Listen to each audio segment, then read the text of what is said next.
Welcome back to The Iconist, the most established news platform for the Icon Republic. Don't forget to like the video, subscribe to the channel, and turn on notifications.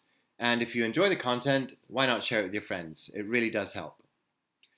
Hi, I'm Nathan, founder of G3 Partners, a Seoul, Korea-based marketing agency that works with a lot of blockchain companies, and we're also the publisher of The Iconist.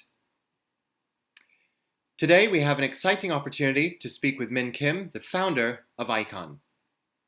We'll talk about his views on Icon today and discuss his vision for the future of the Icon Republic.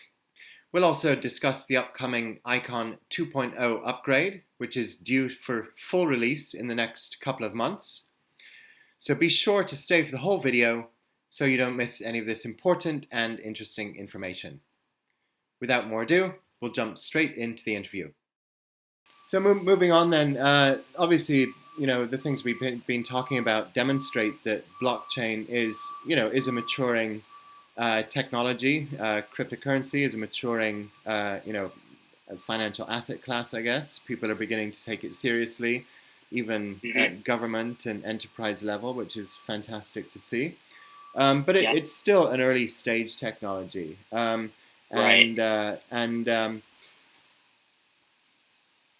With every new technology, there comes a tipping point, which you have to overcome in order to really begin to see mass adoption. And I feel that we're not quite there yet, but I was wondering what your perspectives are on that point, generally for blockchain, but also, if there's any kind of tipping points that you're also looking forward to or working towards, specifically from the perspective of Icon? Yeah, I mean, it's a very good question. It's a question that, I could put my best guess, but it's very, very difficult. I think what difficult questions are the best. Yeah, I mean, making predictions is fun, so I will make some of my predictions. Yeah. Every industry goes in cycles, I would think. Usually when you have a new technology, everything is a terrible experience. You have, very low quality, but decent products that are aiming a bit of attention from, geeks or people who are just hobbyists, and that attract, very, very small, amount of people. But that small amount of people form a community and, spread the word out, and then it gets bigger and bigger and bigger. But, especially with crypto, where there's so much regulatory hurdles in every region around the world, like in Korea and in the US, we hear about, regulation all the time, and rightfully so, because cryptocurrency is, what we believe to be the next financial infrastructure. So I believe that, switching out a legacy system, something as big as the financial system, is going to take some time. Right. And we're going to have to fight. And recently we've seen here in the U.S. where, the infrastructure bill included a provision around cryptocurrency and defining brokers, and that has created a lot of heat between the crypto community and and the government, and that's been a topic that was very was discussed, and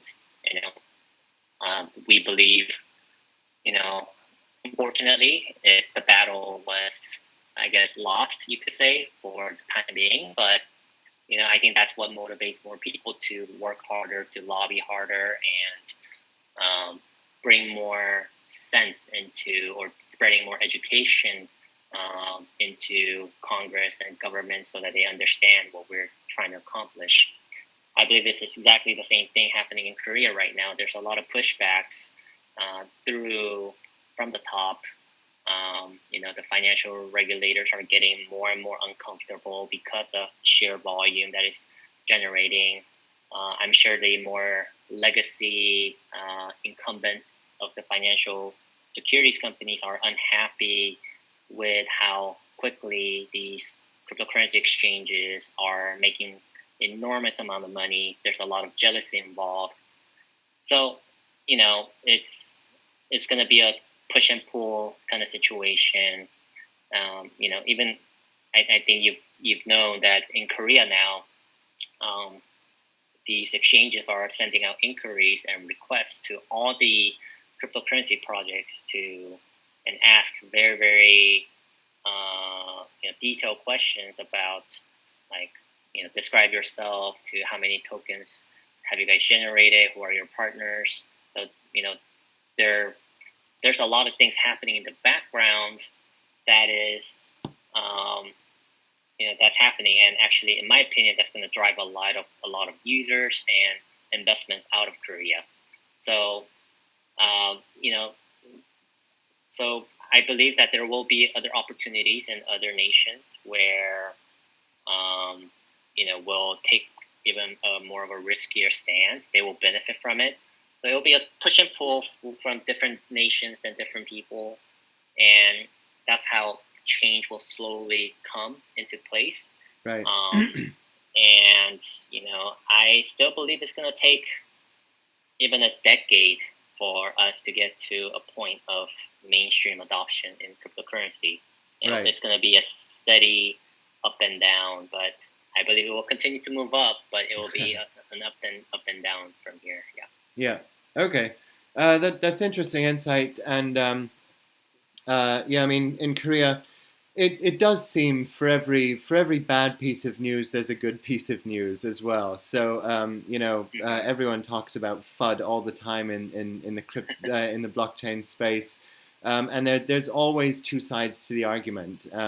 I mean, we published on the Iconist just recently that on the one hand, I think it's around 70% of Korean university students have already invested in cryptocurrency, which is a very high number of very young people, and right. some people obviously had a bad experience, lost some money, but it seems the vast majority didn't. And Right. if there's so much of a kind of youth movement behind one side of blockchain, it's a good thing. We also noted that two chairs of major financial regulators in the Korean government have been replaced, and we'll see whether that's a good or a bad thing. At the moment, we literally don't know. So Right. yeah.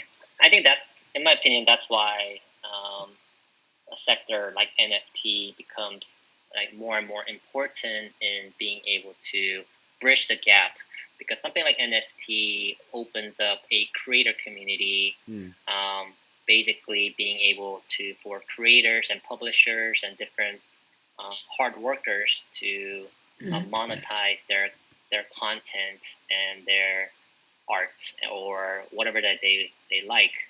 And I believe that something like NFT is not about, although arguably at this point in time we see a bubble happening in the NFT space as well, where avatars or CryptoPunks, like a lot of these like digital assets are NFT assets are rising in crazy amount of value. So a lot of people are trying to flip them and make money from it. But that's, I think, that takes a lot of the spotlight. But the real core value proposition of NFTs is that we're allowing every digital asset or item to become limited in quantity, and being able to authenticate these items. So we're sort of going back to the days where we bought newspapers on the stands, where we bought CDs and cassette tapes, and these were sold out. If you wanted to buy them, you had to get it from a secondary market. Magazines that I used to get Time magazines, and other magazines every week. There were some magazines that I really enjoyed, so I saved them. Other ones I threw them away because they weren't valuable. I believe NFTs are like the same. Right. I believe all these digital items will be an NFTs.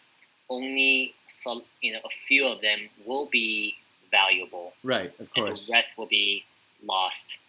And but trying to understand that concept, I think, is very, very difficult. But at the same time, I do believe that there's going to be more exciting things that we weren't able to do with physical items that you will be able to do with digital items. And we're starting to see that where these, avatars could be used, digital items could be used and through different games. We call that metaverse. So I think people are sort of imagining